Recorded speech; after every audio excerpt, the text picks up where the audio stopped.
this time, I'll call the December 4th, 2023 County Council meeting to order. I want to welcome all of you here tonight who are here for tonight's meeting. At this time, I'll recognize the Honorable Debbie Cloninger from District 7 for the invocation and pledge of allegiance.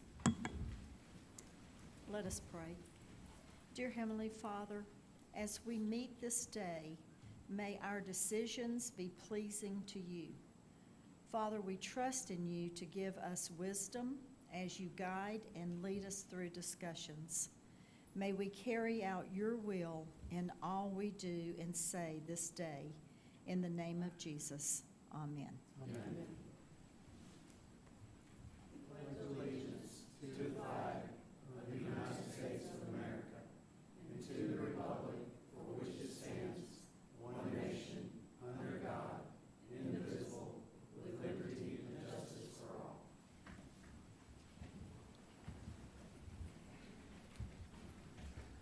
Tonight, we do not have any oath of offices to do tonight, but we do have a special appearance, and that is to have council and other staff recognize Alan Brandon on his retirement from York County.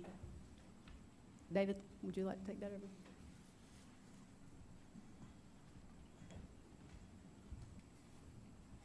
Yes, I'm going to say a few words about Alan. For those you may not know, Alan works for both me and Sheriff Tolson. So I feel sure Sheriff Tolson has way more stories than I do. So I'm going to take care of the logistics and just introduce him. But I have known Alan. He told me today he started in law enforcement in 1983 and with York County in 1985. So I'm going to miss him for a lot of reasons. One is that's one less person I can discuss the 1980s with that still works for us. But he did 30 years with us in law enforcement, and for the last 8, he has been our public safety communications director. That's our 911 center, so very important job. A lot of things to consider in that job, and he's done a great job, and we'll miss him for all those reasons. So I just want to take a minute to personally thank him for the job he's done for the county, and on behalf of council and our staff, and I'll let Sheriff Tolson say a few words about him as well.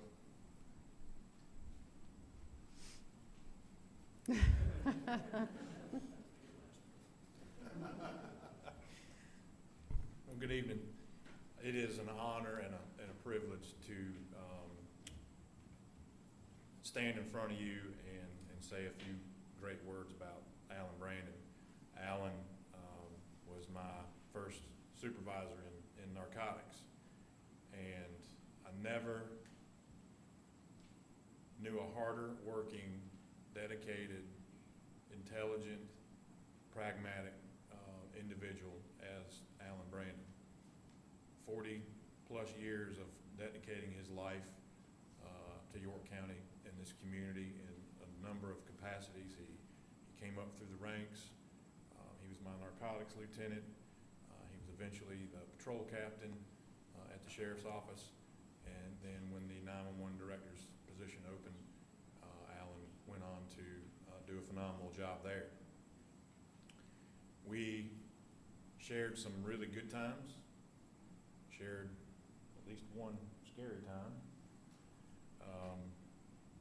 and we shared some sad times, but Alan was always one that I could count on, and over my 31 years of law enforcement, all around Alan, the very few disagreements that Alan and I would have were never anything but civil. Alan was willing to listen and listen to all sides and render a fair decision if it was a decision that he needed to make. He is sort of like me. His beautiful wife was in law enforcement for many years, still in public service, correct? And he's got 2 wonderful children, and he raised the best Brandon police officer in that house.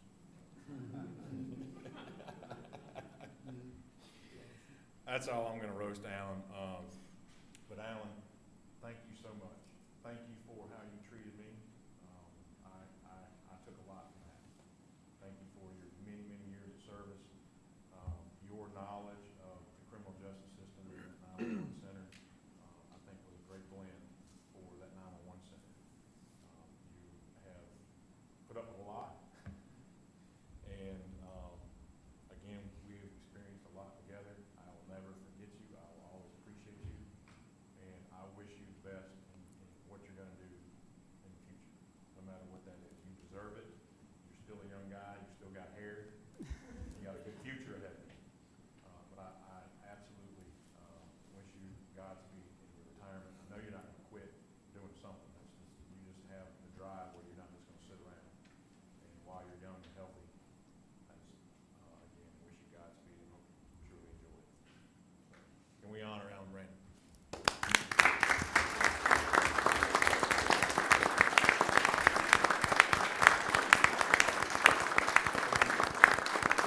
Alan, on behalf of council, I do want to just say, thank you for your years of service. I know all of us would say the same thing. You have been committed to public safety. I know when I'm out in restaurants and I run across you and your family, every time I run into you, we don't talk about how good the meal was. We talk about what can we do to better protect the people in our community. And that's something that I think is laudable. That's something from your heart, and that you have, the county has been served well by you serving at the helm here, and we very much appreciate the job that you have done, and we certainly wish you well as you move forward to bigger and maybe better things. Thank you, Ms. Cox. Council, management, I think everybody that's in front of me tonight, I have specifically spent time with one time or another. Ms. Love and I spent a Saturday together, not recently, up in Clover for Halloween, handing out candy to kids and trying to get the word out about our 911 center and public safety in general. And I appreciate you and running across you in different places. And those of you that have come in and spent time with me in the center to kind of figure out what 911 does. Brandon Guffey came to me many years ago and said, you know, how can I vote on something if I don't really know anything about it? Your budget's due. I really want to know how we're spending money. And so we spent probably an hour and a half that day going over everything and answered all his questions. And I encourage each one of you to kind of do the same thing. If you don't know what the 911 center is about, or you have questions about what the sheriff is doing or how he's running the sheriff's office, I encourage you to ask, to get out and to watch and to partake of that. I think everyone here, you know, Mr. Hudspeth and county management, it's been a great opportunity to be with him and others that have managed me through the years. Sheriff Tolson, I didn't know which way he was going because we've spent a lot of time together over the years, some good, some bad, and some unfortunate. But yet I appreciate him as well. He has a fine, probably the finest sheriff's office in the state of South Carolina. Some of the most hardest working individuals in the state of South Carolina.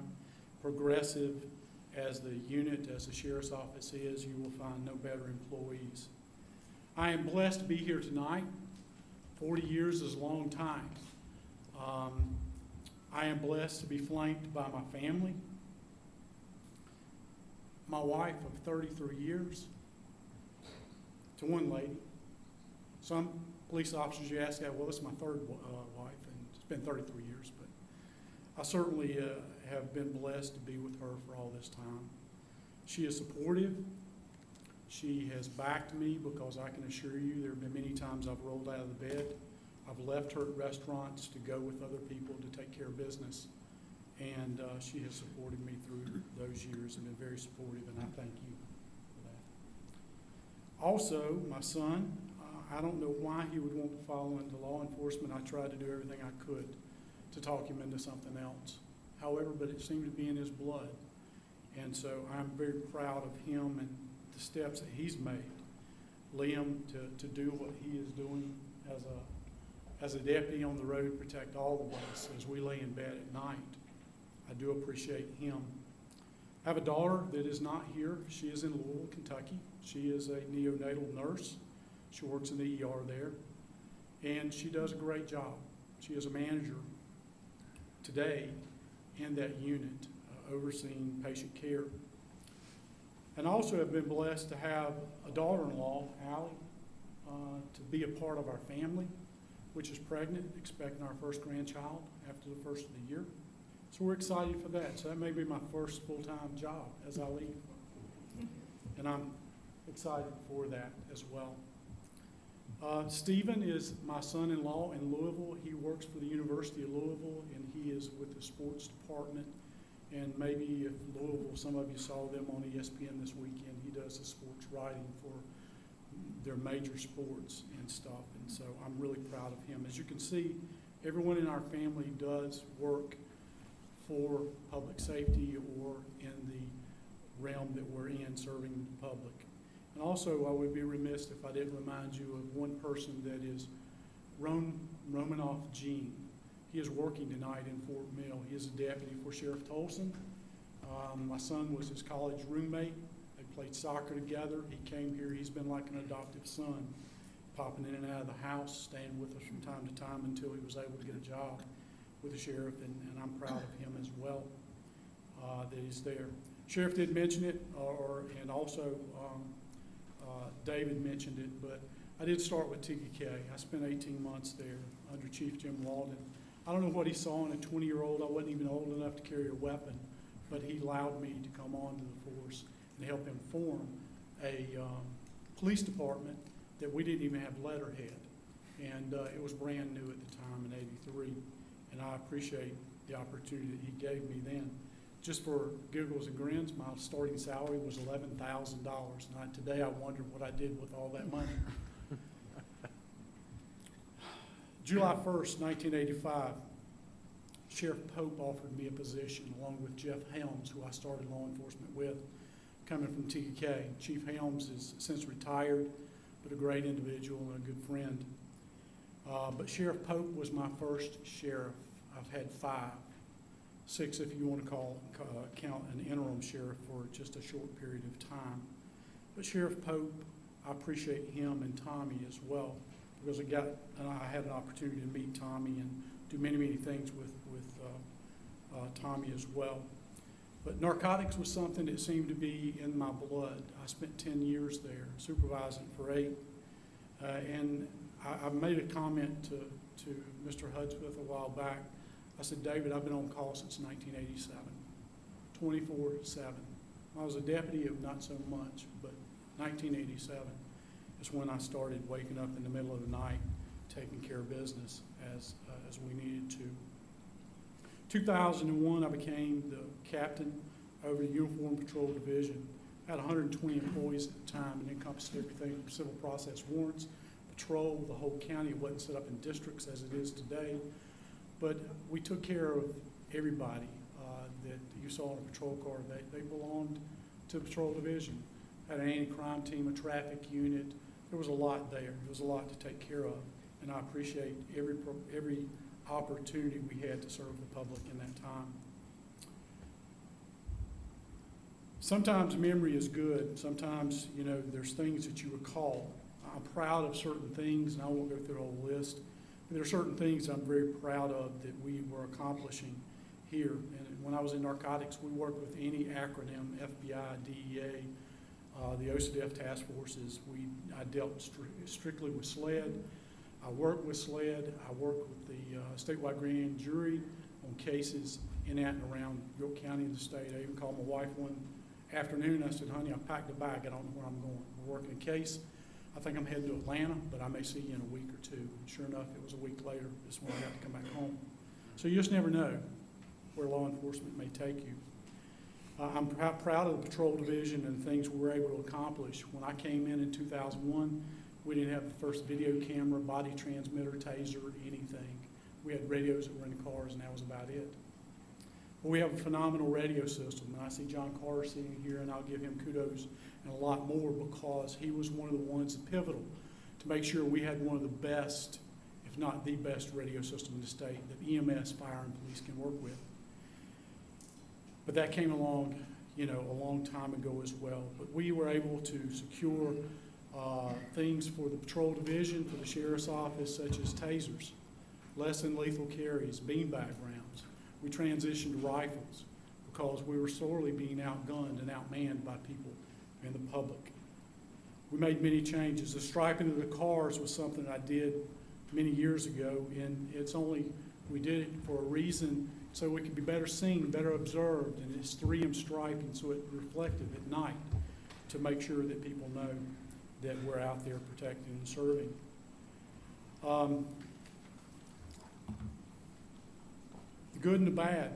Some of the things I can tell you, I know from personal experience, and the sheriff spoke briefly on a couple of things, but I do know what it's like to walk into a kidnapping at 6:45 in the morning and find out it was a murder-suicide plot, and walk into that, and it turned out good too. No one was hurt, but it's just rough waking up that early in the morning, and that's your first call for service of the day. I know what it's like to respond to a bridge when there's a trooper hanging on to someone wanting to kill themselves. and all of a sudden myself and other deputies surround them and pull the person back from the railing, and we then end up subduing him and helping the trooper, which could not have lasted more seconds because he just folded like a wet dish rag at that time. And we transported him to the hospital and took care of him that night as well. I do know what it's like to walk into a child abuse situation where kids are being abused. You weren't there for that reason, but you see it because of the things that God gives you, the abilities to see, discern, and then take those kids out of the environment they're in. And it's up to the courts to give them back or keep them. Disheartening cases. I do know what it's like to ride up on someone on Highway 21 that's just been raped because a car was broken down on the side of the highway. I do know what it's like to ride up on Highway 901, the same thing happened, South Cherry Road and 901, to come across someone that's like that. I also know what it's like in a critical incident that the sheriff spoke of earlier. I do know what it's like to be in a situation where it's a domestic and we're forced to do nothing else but protect ourselves. And unfortunately, someone died that night. I also know what it's like to be in an office or out on patrol and you have a line of duty death like Brent McCants. I can still remember getting home very, very late that night and my wife meeting me in the doorway. Some things you don't forget. And then on the other side is Mike Doty. Those things will wear on you after a few years, and it's tough. You have to have good support. That's why I mentioned my wife earlier, that mechanism to do there. Mental health is tough these days because of the things you see, things you think of, things you lay in bed at 1:30 in the morning, you can't sleep, and things just pop up. Those are the things that keep you up at night. October 12th, 2015 was a great day. That's when I took over the 911 center. I thought I was getting away from the frying pan, but I just really kind of hopped into the fire all over again. I've been there for 8 years. I have a great staff that I manage. I started with Ruth, Carlton Carter, Karen McClure, Gina Aaron, and John Carter. They're great folks. They're great managers. They keep me up and they keep things level. They keep things going. They keep things moving in the right direction for us. I've served with the FBI National Academy in my younger days at the Sheriff's Office. That's a very notable distinction among people who serve in law enforcement. It's the Harvard Law Schools for law enforcement. I was able to go to Quantico for 3 months to the FBI Academy to achieve that. And that's one of the pinnacles of my career. Also, I served on state boards with the 911 Center with South Carolina, NENA, and AMCO. I've only been in the 911 Center for 8 years, but I've served 7 years on that state board, and we'll retire the 31st of this month with that. Things I'm proud of at the center, we have a lot of technology there. Technology is expensive, and I just remind you of that as you go through my budget and other budgets to keep up. The IT department here does a phenomenal job keeping all of us afloat, and as they can tell you, technology is expensive. We do the same thing at our center that IT does here with servers, with computers, with all the infrastructure, hardware and wiring, switches, and IP addresses to mobile side, IP addresses to internal side as well. But it's a lot going on to keep a center up. Currently, we have 10 new trainees that are going through training. They're going to be really good once they get there, but it takes 6 months to formally train someone in our 911 center so that they can work and do what they need to do to help you all and help our citizens and first responders. Keep this in mind, that our 911 workers are public safety workers as well. We're often forgotten about it in the 911 center. And it's difficult at best to continue to strive and to do right. I do appreciate the study that everybody did, that you guys took care of for us as a county recently, because that means a lot. Salary and benefits do mean a lot. But I'll tell you, our most valuable asset to York County, you can ask anybody, is our employees. Our employees, they are the #1 function. I would just tell you that They answer the phone day and night over there. Not only them, but the deputies are out on the road. The EMS workers, the firemen, they always work. They work hard. You'll never know what it's like to be on the other end of a phone and hear someone crying or screaming. Just gut-wrenching to listen to a mother or a father dealing with a child that's dying for whatever reason. Those are things you can't get out of your head, because as a dispatcher, I learned at the sheriff's office, you get to see and understand outcomes. There, you don't get to see or understand the outcomes because you're on the phone with them and everything else is happening on scene. I also know what it's like to hear someone on the radio or through a phone conversation.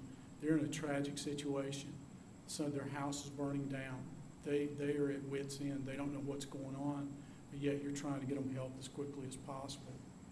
I also know what it's like to be on the other end of the phone and all of a sudden you get a phone call that there's multiple bodies laying in a residence. Why? We don't know. But they appear to have been killed. These are things, and the only reason I mention these things to you is because of several things.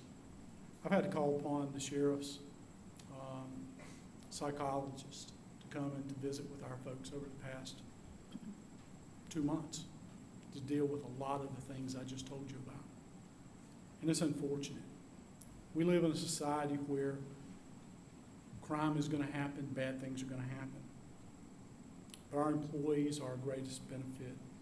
We can't forget about them. We can't forget about the mental health that they so need assistance with. And then serving. They serve selfishly. When COVID came along, I was at work every day along with my staff, answering phones. We were doing everything we could. I've never lived through a pandemic until COVID, as many of you. But I do know what it's like going to work every day. I do know what it's like answering the phone because somebody can't breathe on the other end because of complications of a disease or an illness. It's bittersweet that 40 years is come and gone. That's a long time. I truly hope that one of the days coming up, I'll be able to sleep through the night, quit thinking about the phone ringing, checking email at 1:32, 3 o'clock in the morning and answering, or thinking about my agenda for the next day. York County is 685 square miles. I've been pretty much all through it throughout my career. Narcotics, I flew a lot of it. We pulled a lot of marijuana throughout the county. We made a lot of drug deals throughout the county, taking things off the street.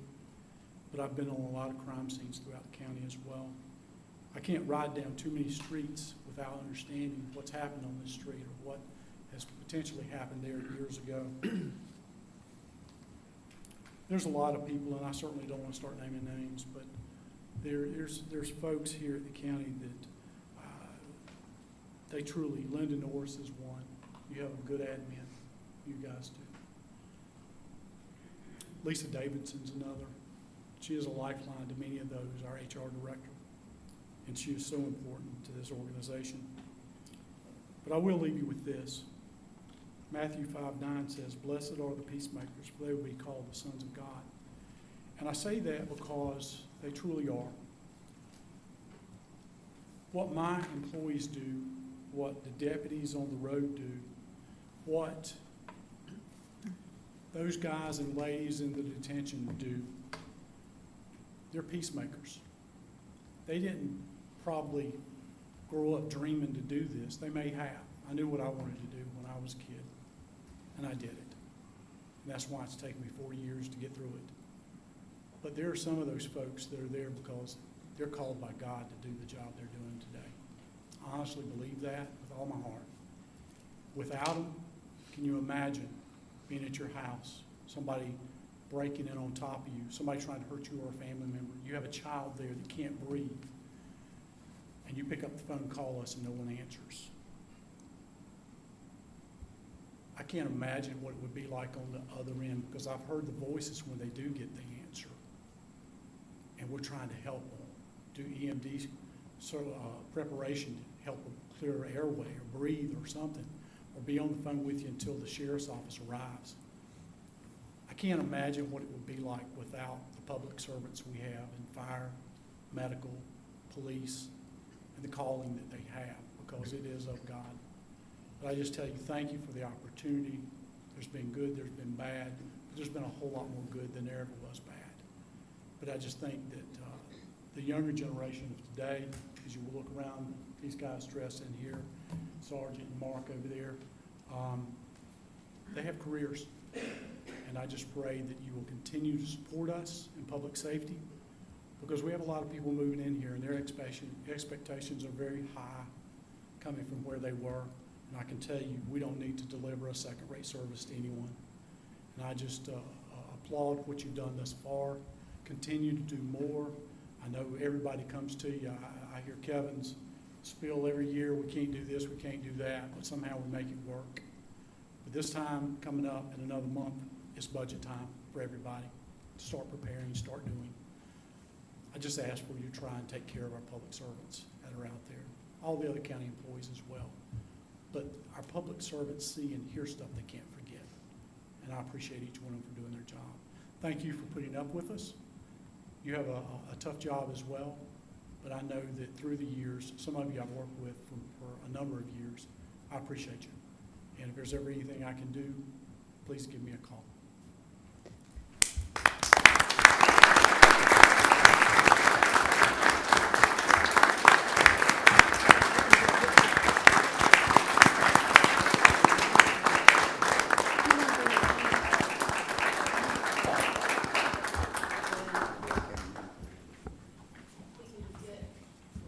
A picture, 40 years of public service, that's a long time. We do appreciate your service.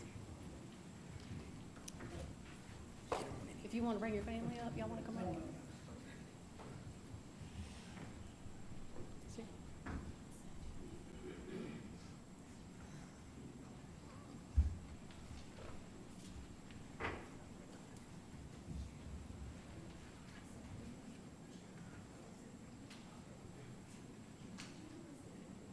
Thank you, Alan. Thank you for your service, Alan.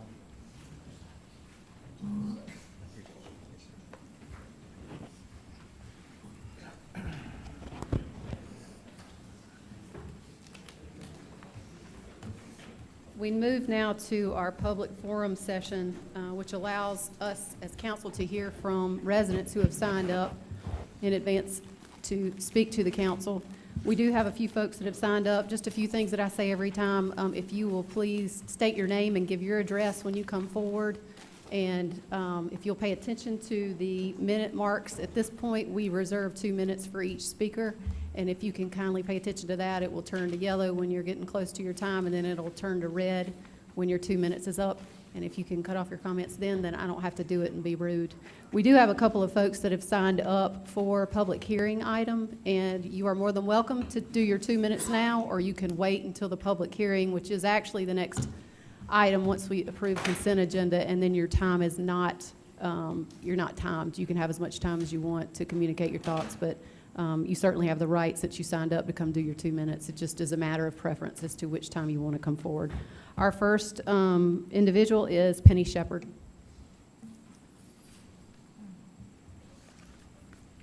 Good evening, everybody. Penny Shepard, 1095 Palmyra Drive, TEK, South Carolina, obviously. And I am also the chairperson of the Culture and Heritage Commission. And I just wanted, I'm not going to take up a lot of your time. I just wanted to ask you to consider not reducing our ex officio members. I understand the desire to balance voting members, like at-large members, because they could heavily sway, one district over another. But our ex officio members are non-voting members, and in my tenure on the commission, they have brought incredible value. They have not overlapped history or knowledge of other commissioners. We have a historian, local Eddie Lee, a local expert on our history locally, and we have the only commissioner right now that has children in the elementary age, which is a very large part of our audience. And so they bring us insight, and rather than influence, they bring insight to things that we don't necessarily have access to or current memories of. My kid's 28, so, and so I just would really like you to strongly consider that. They're non-voting members, and they just bring us information that we wouldn't otherwise have. So that's about it. Thank you, ma'am. Thank you. I think this is VG Truesdale Jr. Public hearing, okay. Mac Pope. Wait for the public hearing, okay. And there's another individual who scratched their name off, Ted Nisbet, but I'm assuming that they intentionally scratched that off. So if not, raise your hand. And that concludes our public forum session. Do we have a motion on consent agenda? So moved. Second. Motion and a second to approve consent agenda. Any discussion? Yes. Item number 12, I'd like to move to old business. Pull out of consent, move to old business for discussion.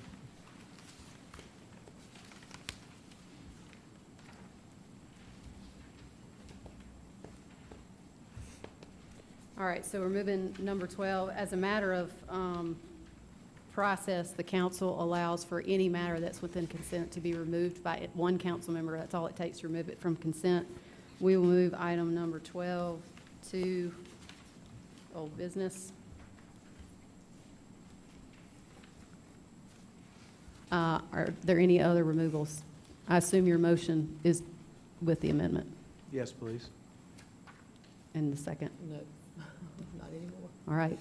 So the motion is to, I think we automatically remove it out, so the motion is to approve consent agenda as amended. Do we have a new second? Second. Motion and second. Any discussion? All in favor say aye. Aye. Any opposed? Is that on opposition? No. Okay. Motion carries. Moving now to our public hearing. First item is a rezoning action. Hold a public hearing and consider first reading, case number 23-35, tax map number 44900000063, to rezone from RMX 20 to RI, 2.18 acre parcel in District 3. Do we have Ms. Dill?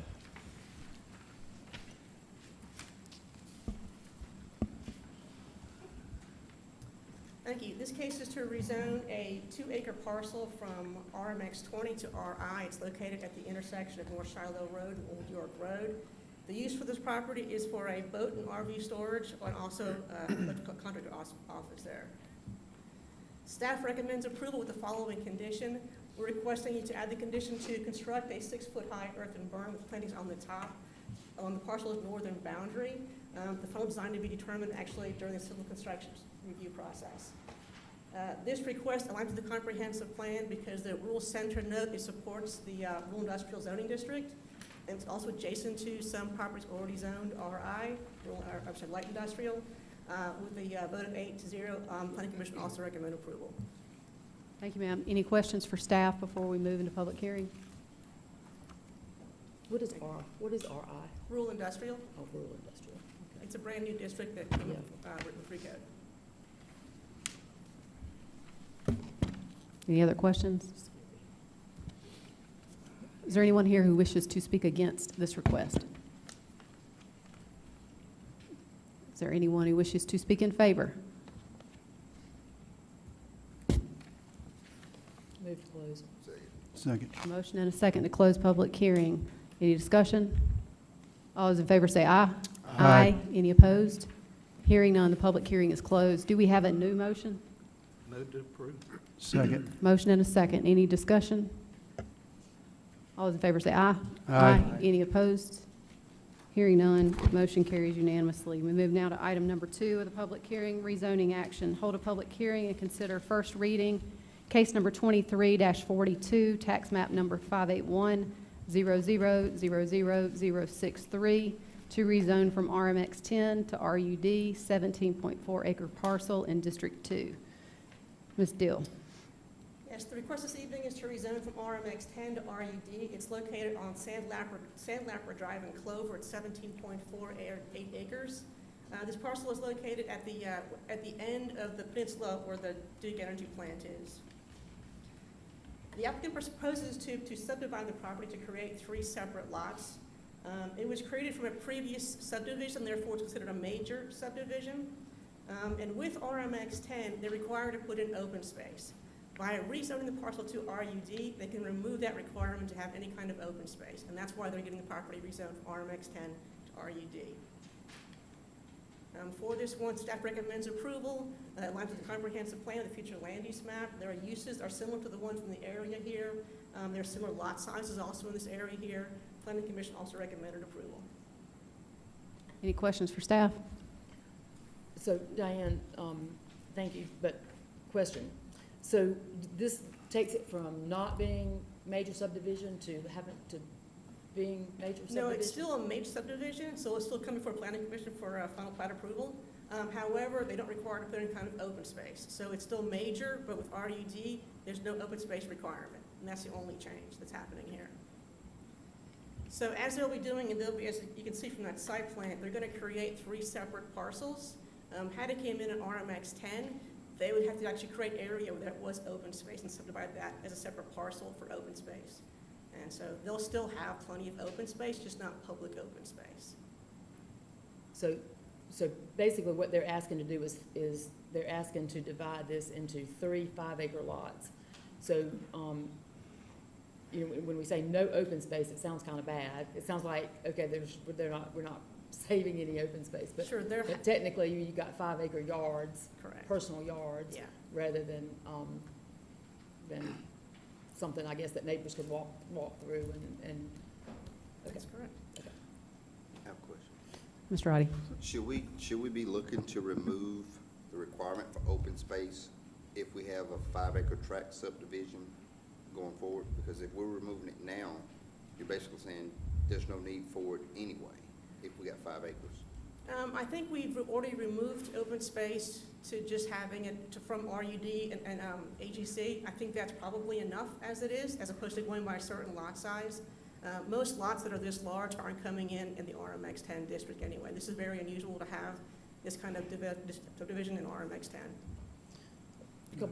Couple more questions. So if it's a major subdivision, are they having to put in roads? Are they having to put in, I mean, what? No, so okay. they're required to follow, they come to Planning Commission to get Planning Commission approval, but because they are 5-acre lots, they're exempt from certain parts of the code, including any kind of road improvements.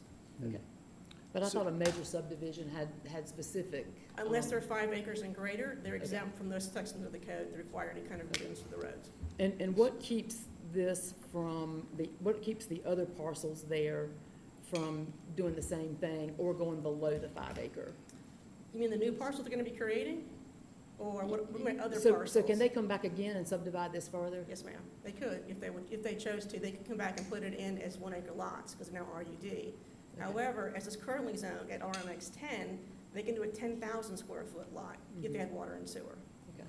So, quick question, Diane. So with this request, there's no road requirements. Would that mean the development, though, would maintain their road, or would it still be? There are existing county roads there. They just Okay. haven't been approved to county standard. I think there's still probably get gravel roads through there, but there are gravel roads through there. There's gravel roads, but it still would fall under the county maintenance Correct. level? Oh, Yes. Okay.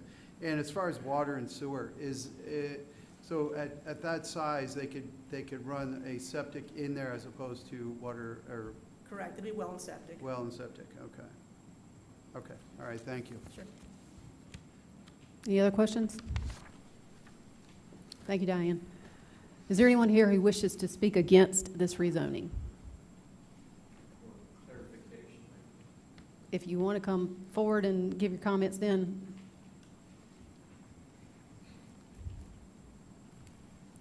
If you'll please just state your name and address for the record. Yes, my name is Mac Pogue. We live at 3810 Concord Road here in York. She's talking about the 17 acres, subdividing it down to 5 acres. Then she made a statement of if it's greater than 5 acres, it was a restriction.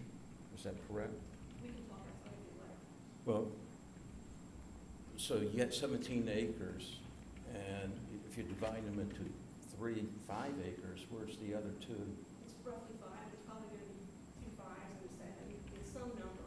Okay, so, 3 lots. so the 3 lots, so one of them therefore technically is going to be larger than 5 acres. All right, so your statement that you made is what I was concerned with. There was some additional restriction. What was it that she said about the additional, 5 acres? Diane, I think you might make clear some things, though. You said 10,000 square feet is what is allowed under RMX 10. Can you equate that to how many units per acre is allowed Sure. by So, right? As it's currently zoned RMX 10, they could get 10,000 square foot lots at a density of 2.5 units per acre, as is currently zoned. The 5 acre standard there, that's simply a matter of, there's a section within the code that has an exemption or allowance. And if you have a 5 acre or greater, then you're exempt from any kind of the road improvement requirements for subdivisions. And so that's a state law that we also adhere in the county as well. So that's why that 5 acre distinction is made. But there, I think you can see from the plat, and if I go back, I'm probably gonna mess up. Okay. Yeah, these 3 lots are probably maybe 7, 6, and 5. I'm not sure the exact numbers of that, but 17.4 acres of it divided into 3 separate lots. So I don't know if that's gonna help your Yeah. questions or whatever, but that's Yeah, how when it's. when you said that 5 acres or greater, then that's where I was concerned. What was that charge? Thank you. Is there anyone who wishes to speak against? If you want to come, I don't know if I'm against, but I just have. you need to come forward so that your comments get on the record. Please state your name and address.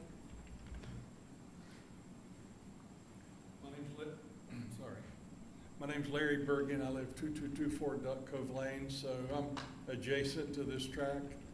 And I think the concern the neighborhood has is that I don't think anyone disagrees with dividing this into these sizes, but we would have real constraints on the bridge, the neighborhood, the water and sewer, if these became further subdivided into smaller lots.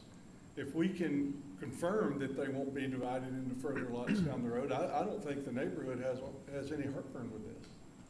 But I wasn't quite hearing that. And so if RUD allows for horses, or great, but if it doesn't allow for further subdivision into smaller lots, that's my question. Thank you, sir. We'll take that up typically in discussion. Is there anyone else who wishes to speak against? Is there anyone who wishes to speak in favor? Move to close. Second. Motion and a second to close public hearing. Any discussion? All those in favor say aye. Aye. Any opposed? Hearing none. Public hearing is now closed. Do we have a new motion? Motion to approve with the condition that there would not be further subdivision. Second. Second. Motion and a second. Any discussion? If we pass this, is the county exposing itself to any other liability, paving roads or any infrastructure around this at any point in time in the future? With the exception that Councilwoman Love has asked to include in the motion? My understanding is they're county-maintained roads right now, and there would be no change into that, Nothing else. nothing. The only change would be if the developer did develop lots smaller than the 5 acres, then they may have some responsibility for improving the roadway. So my guess is that's why they're at 5 acres and above now, to avoid that requirement. Okay, thank you. I mean, as I do the calculation, someone under RMX 10 would have the right to do about 43 units for this parcel alone, even going to RUD. I mean, that significantly reduces it to 17 if they were to max that out. But I think the motion on the table is to not only rezone it to RUD, but to limit it to what they're requesting, which I fully support. Any other discussion? All those in favor say aye. Aye. Any opposed? Hearing none, motion carries. We move now to old business. First item is council to consider amending and second reading of an ordinance to amend section 153.16A1 and deleting section A2 of the York County Code of Ordinances in order to reduce the size of the York County Planning Commission to 7 district-specific members appointed by council, to remove at-large membership to the board, and to provide for other matters related thereto. Move to approve. Second. Motion and a second to approve. Any other discussion? Yes, as I've done before, I'm going to oppose reducing these down from its current existence down to 7. And the reason is, I believe the at-large positions are important. Often, I've never served on planning commissions, so I may be speaking out of turn specifically, but It could be that when something's going on in a district, other people just tend to go along with it and agree, but two people that are serving in an at-large position might hopefully take a look at something going on in the district and challenge it, and encourage other people to consider challenging as well, if it makes sense for it to be challenged. But when you only have district representation, I'm not sure you're going to get that same effect. So I think there was a reason why we have at-large seats, so I do not support removing the at-large seats. Mr. Roddy? I'm going to support going to 7 because I made the statement months ago when we was faced with the challenge with our library board, and I made that statement then that if we're going to reduce that board to 7, we need to take a hard look at reducing all the other boards to 7, because I don't want it to look like this council's been cherry picking or hypocritical or whatever we did back there with the library board. If 7 members is good enough for the library board, 7 members is good enough for the planning commission and every other board that we have. Now, I do understand that there's one board that's going to come up and ask to hold on to their members, but right now, we need to leave it to district specific, one representative per district, because eventually, those at-large seats are going to come from a district that gives that district more voting authority over other districts. If we keep it to 7, each district has only one representative. Now, I'll go on record to say the last 13 years I've been on this council, an at-large seat has never came from District 4. They've always come from other districts. Even if my representative was for something or against something, one district can have 2 votes against it the other way. The only way we can be fair to the process, and we're here for a process. The process is fair with one representative per district. Cut out all the extra power to any one specific district, good or bad, expertise or not. We have to make sure we're protecting a process, and I think the process is fair and equitable. It's not equitable to a district that only have one representative and at-large seats pack the board with 2. Matter of fact, 2 at-large seats can come from the same district, and now that district has 3 voices on one board, which I think totally gets the board out of balance. So we have to consider what the good and the bad, and I think in this case, we can possibly have more bad than good.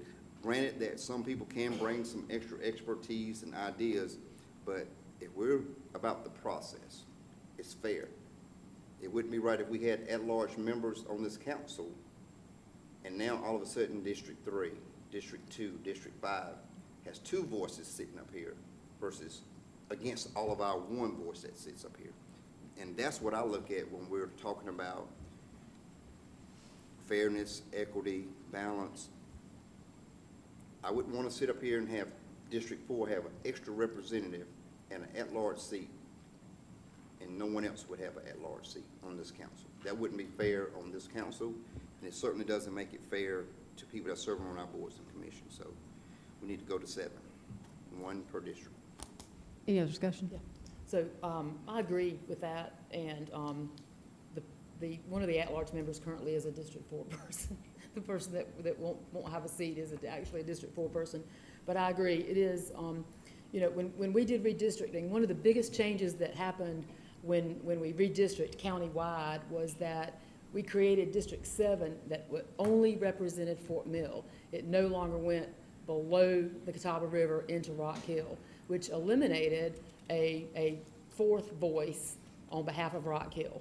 And I as a District 2 council representative, and for those other districts who were not Rock Hill, I think that was a very positive thing. So it gave us more so, you know, Rock Hill's a big area, so we do still have a few people that represent Rock Hill, but it gave the people of Fort Mill a dedicated voice in Debbie Kleininger, that seat, and I think the same is true of the Planning Commission. So I don't have any qualms about reducing that down to seven members. Yeah, I just want to kind of second the conversation a little bit. I do, Bob, Allison, I do agree with your comments in regards to, you know, the balance of one district, one person, again, there is value in, I think, consulting and speaking with people and having them involved. I 100% agree with it, 100%. But I think when it comes to a balanced approach, I can't think of a better way to have one person represent one district. It really does fair and balance it across. Again, I think that those people will take feedback and will, you know, they will take feedback across the board. But again, I do agree with your statement. Any other discussion? All those in favor say aye. Aye. Any opposed? Opposed? Motion carries 6-1. We move now to item number 2, council to consider second reading of an ordinance to amend sections 32.36, A1 and A3 of York County Code of Ordinances in order to reduce the size of the York County Culture and Heritage Commission to 7 district-specific members appointed by county council, to remove ex officio membership to the board, and to provide for other matters related thereto. Move to approve. We have a Second. motion and a second. Any discussion? Mr. Roddy? It's my understanding ex officio officers don't vote, correct? Correct. Thank you. That's all I wanted to point out. So I just Did want, not vote. I just wanted to clarify with that. So, with this one specifically, because it's not clear here, are we reducing this to 7 members? I don't know how many actual board members they have now, in addition to those, ex officio members. There are only 7 members There on are that only board, 7 with members, 2 okay. ex officio So- non-voting members, and they don't go to constituting a quorum either. Okay, so in this case, I feel like ex officio, is maybe a good thing, where these are people who, I mean, we've got former mayor of York, Eddie Lee, we've got Carolyn Mendenhall, who was just a wealth of historical, information and going back many years. And so, I think that's needed on this board. In a case like this and the, you know, Keep York County Beautiful Board, sometimes you want to keep people engaged. And I think these folks add to the efforts of the board. In this case, we've got Brattonsville, which is very historical, and, you know, it's hard to find people that, a lot of times, that see the value in those things. I mean, there are boards sometimes that it's hard to get people to apply for. This is one of them, because, you know, I've had people that were interested. I have a great person from District 2 on that board, but I've had other people who were, you know, kind of interested, but just reluctant because they didn't feel like they knew enough about the history. So, in this case, I feel differently than I did on the last one. I do feel like these ex officio members who are non-voting members just lend themselves to, the better decisions by that board. I can concede to allow an ex officio since they're not voting. Non-voting. Because the Yeah. concern was the voting power for a district. That way, you're still able to get that expertise factor and some contributing factors that we probably would lose. So Yeah. do you withdraw your motion? I could withdraw my motion on that. Do we have a new motion? So Motion to deny? Okay. Do you want to I'm make a motion? requesting, I'll let So- you, get a new Okay, motion. okay, I'm gonna make a motion to deny. I'll second it. Motion and a second. All right, Yeah. do we have any other discussion? So I think, you know, after, again, the discussion we had on the first one, again, I think that one of the comments or the concerns is that, you know, the opportunity to have that consulting. Again, at the end of the day, it's about one vote per district, okay, one vote. This is different, okay? This is different. So I'm gonna be supporting your motion. Yeah. I'm going to challenge you to say that, and I'm just going to go from personal experience. So since I graduated from college in 1989, I've probably served on at least 20 boards. And I think some of you have served on boards as well. And the makeup of the board is typically made up from the committees that are created on the board to get work done. So if you have 4, 5, 6 committees and you have officers, then that normally dictates how many board members you have. So I would guess that in the county, the boards that are created and the number of board members that are on it were on it at one point in time because they served a purpose. They were serving to chair a committee. They were serving to chair an event. They were doing something on the board. That's how they got to the number.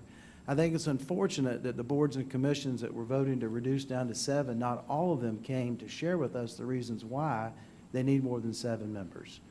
And the last thing I'll say is about at-large. You know, I'm only 11 months in on council, and when I decided to run for county council, I not only decided to run for District 6, but I said that I would represent the county as a whole as well, and I feel like to this date, I've done that job. So I would only hope that if anybody decided to run in an at-large capacity, no matter what district they came from in York County, they would do their job to fulfill their obligation to represent the county as a whole and not show favoritism towards a district. I know I'm beating a dead horse, but I feel like I have to say it. Any other comments? All those in favor of the motion say aye. Aye. Any opposed? Hearing none, motion carries unanimously. We move now to item number 12 that was moved from consent agenda. Approve applicants for service for boards and commissions from Finance and Operations Committee meeting on November 20th, 2023. Pierre Langevin, York County Forever, District 7. Vicki Smith, Board of Assessment Appeals, District 7. Paul Watts, Leslie Fire District Board. Joe Coggins, Leslie Fire Tax Board.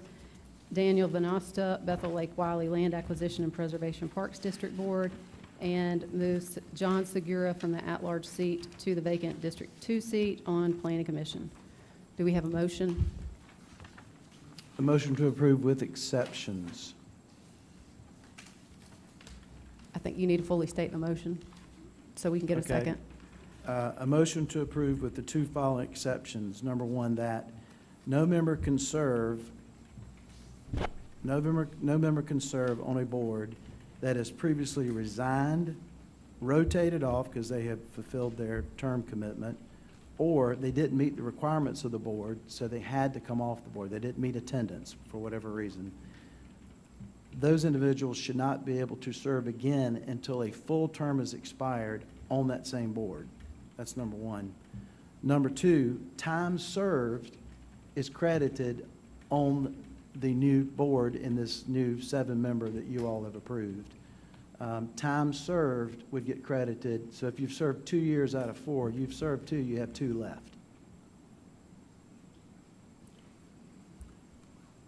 I would just say, if you wanted to refer this to the Finance and Operations Committee, I mean, you're talking about an ordinance change. We are approving people who've been recommended by the Finance and Operations Committee, and if you would like to make a suggestion on an ordinance change, then that would be something that we would you could refer to the Finance and Operations Committee, and I'd like to get a little more detail of exactly what you're saying, but we would certainly look at that. I think the appropriate motion in that case would be a motion to defer the item until you have additional information. But I think for purposes of council understanding, my understanding is the request, if someone moves from one capacity to another, do they serve, does their time start again as a matter of ordinance? Or does it, do you finish your term and then put you in a position to where you're moving forward? I think that's the question. Yeah, if a new person moves into replaces, takes. Is that the question? No, I'm sorry, go ahead. Go ahead, you've got it. Sounds like he's putting stipulations on the conditions for which someone can serve on a board. Placing limitations if one is resigned or has nearing the end of the term, but those are, we have an ordinance that specifies the calculations that are involved in how to calculate terms, how to mandate the condition of resignation. We only have one board currently that has a resignation provision in it, and the master ordinance does not. We could change that to add that to it if we wanted. But that's an ordinance amendment to the structure and organization of boards. This is an approval of various board members seeking to sit in vacancies, and that's a different mechanism. So I guess I'm hearing it a little different, I mean, from what you're saying, because what I'm hearing is that if somebody served 2 years on one seat, or 1 year, and then they got pushed over to another year, they would just serve the one other year until that term would come up. I mean, I think seems to be a fair and balanced approach. I would, Well, that's one of the 2 points, you're right. yeah. There are limitations on service. So if you can only serve 2 consecutive terms before having to sit off a year, I don't, the ordinance is silent with regards to switching seats, but I think overall structure would be that once you serve 2 terms, your limit's up on 1 board. Is the question going from an at-large to just a regular member now? Is that where the question comes in? Hey, I've served 2 years in at-large. We're getting rid of at-large, now I'm going into a regular district. Does the 2 years at-large count against my? Yes, that's still voting service and membership on a Okay. board. So the time starts once you're in that, on that particular board? It doesn't extend it. It's not extended. Right. If you've got a 4-year term and you've served 2 in at-large and You you're can- moved to a regular seat, You got 2 you've got left. You have 2 years you've got left. You got 2 left. That You is got 2 correct, years. okay. So the at-large members being moved to a new position must come up for reappointment after their Next current, 2 years. Term expires. whatever it is. Yes. If it's 2 years or if it's a year left on your existing Yeah. term. Yes. That makes But if they're sense. moved over from an at-large seat and they I think have 1 that's the year left, then they clarification. would only have 1 year left Then we need to- in that new seat if they're Yes, appointed. that's right. They would serve out the remainder of their sitting term. All Okay. right, so the So that's one of the things that is, the clarification has been made as a matter of record, I think. Is there I forget, what motion are we at? I think it's appropriate to move to approve, if that answers your question. It does, because it satisfies my 2 concerns. Moving from the elimination of at-large to 7 members.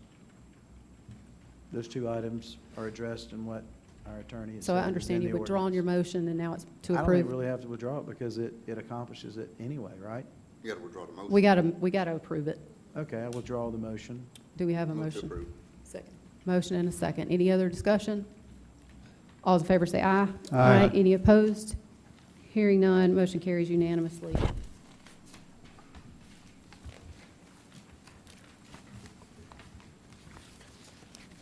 We do not have any new business tonight, and we don't have any committee and other reports. We move now to our citizen concerns. Greg Johnson to address council regarding his concerns with unsecured load ordinance. He's not here? All right. John Mattingly to address council regarding code enforcement.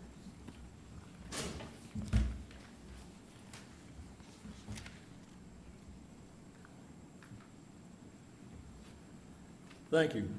J.J. Mattingly, 30-plus years, veteran business owner of Mighty Motors, 1384 East Alexander Love Highway, York, South Carolina. I'm also presently serving as commander of both the Clover and the American Clover VFW and the Clover American Legion.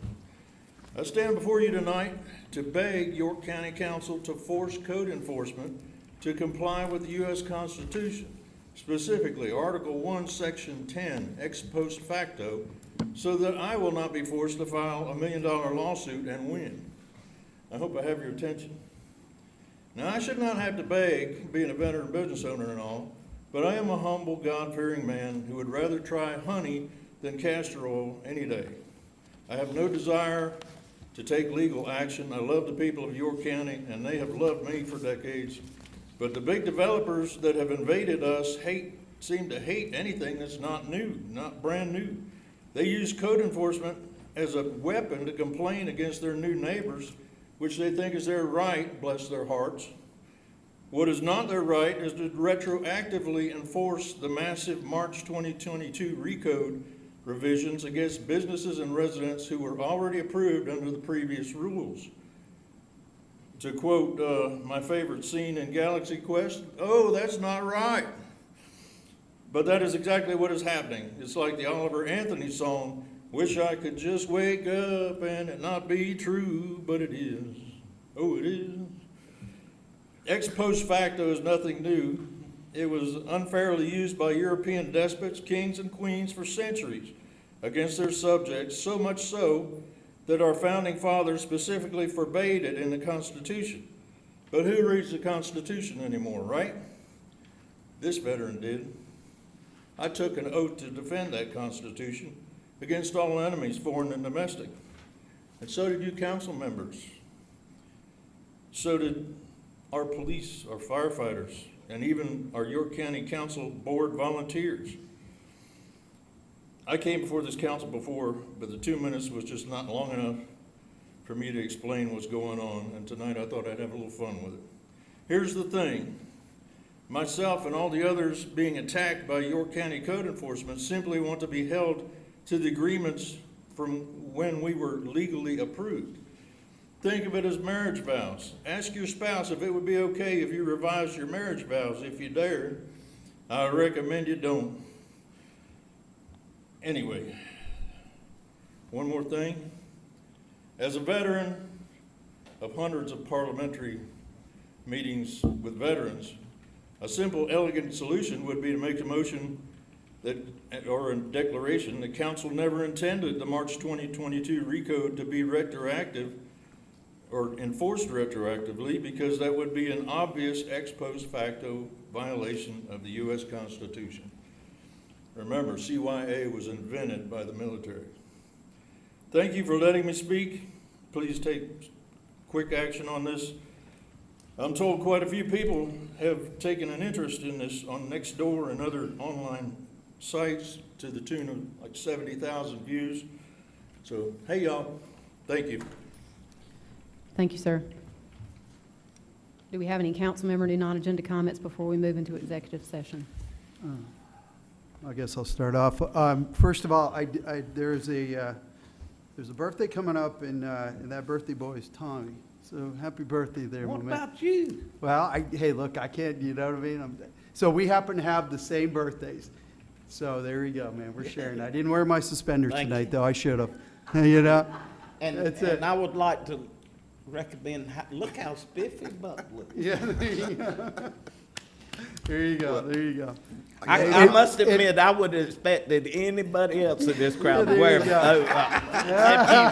go. Major miscommunication, I apologize.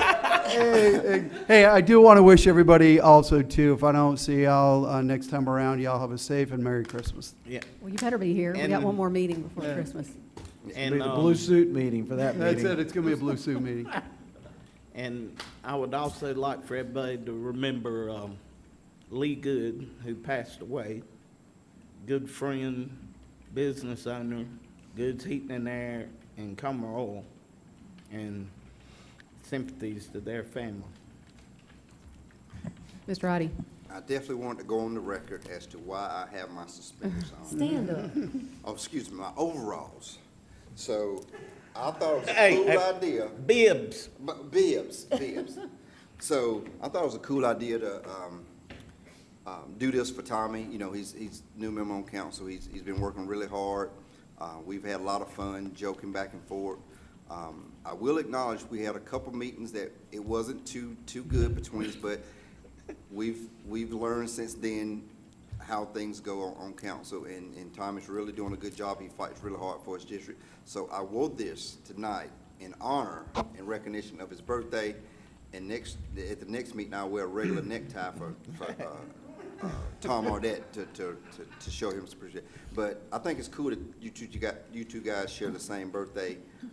But I did want to do this for Tommy, and as a olive branch, welcome to council, even 12 months, 11 months after you've been here. So Well, thank you.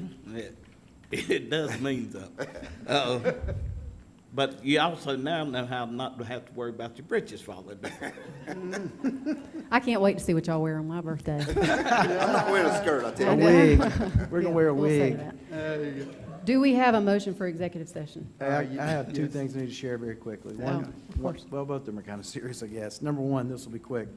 So we asked the auditor's office to complete an audit on the amount of money that's being spent in monitoring and security, and he's completed that audit. I'd like to ask Aaron to come back to our next meeting and report to council the results of that audit, please. Is that okay? What is the report again?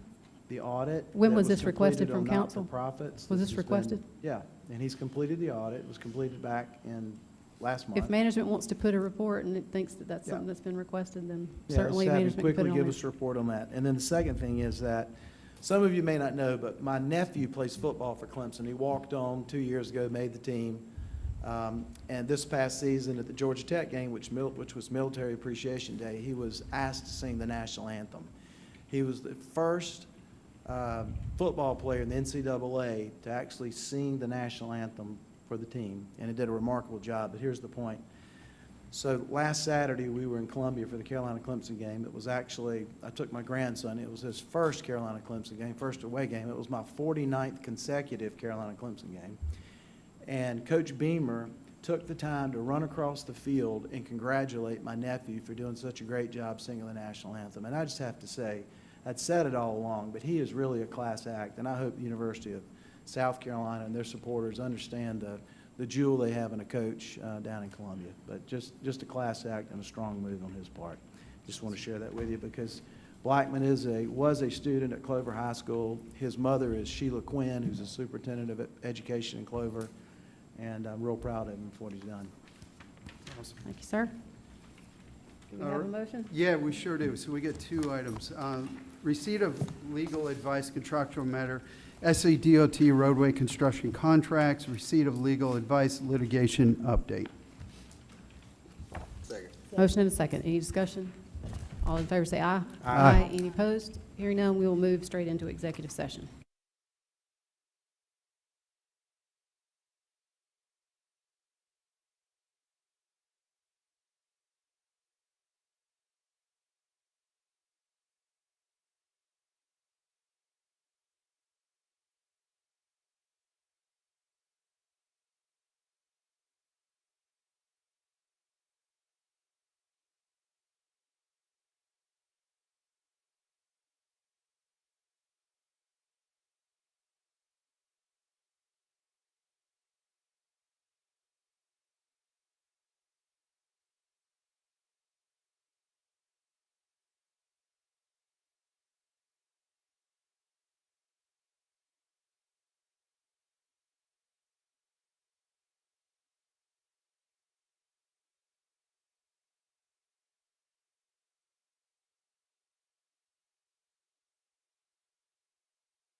Plug all my cords. Debbie, can we have the track in that?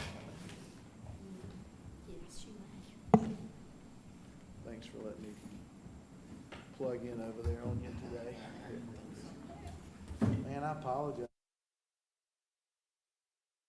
I mean, you're the only one that responded and said that you were good with it. But I didn't think, nobody said they were gonna do it, except, you know, the lady said they were not gonna do it. Not because they would want to, it's just whatever. What is that? Because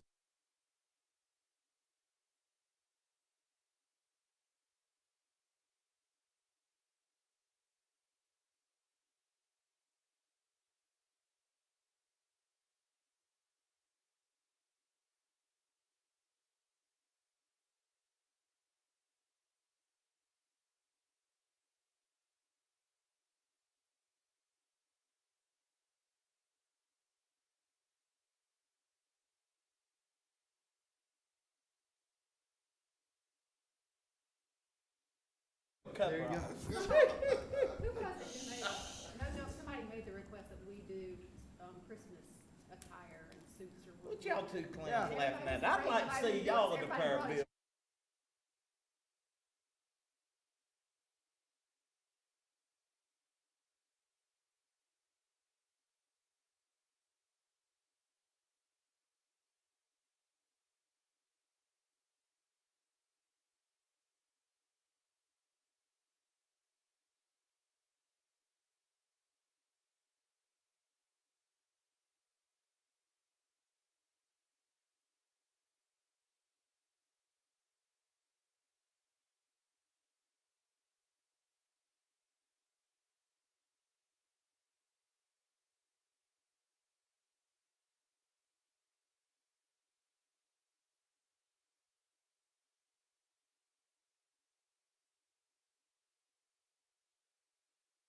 Claus. Yeah, you'd be good.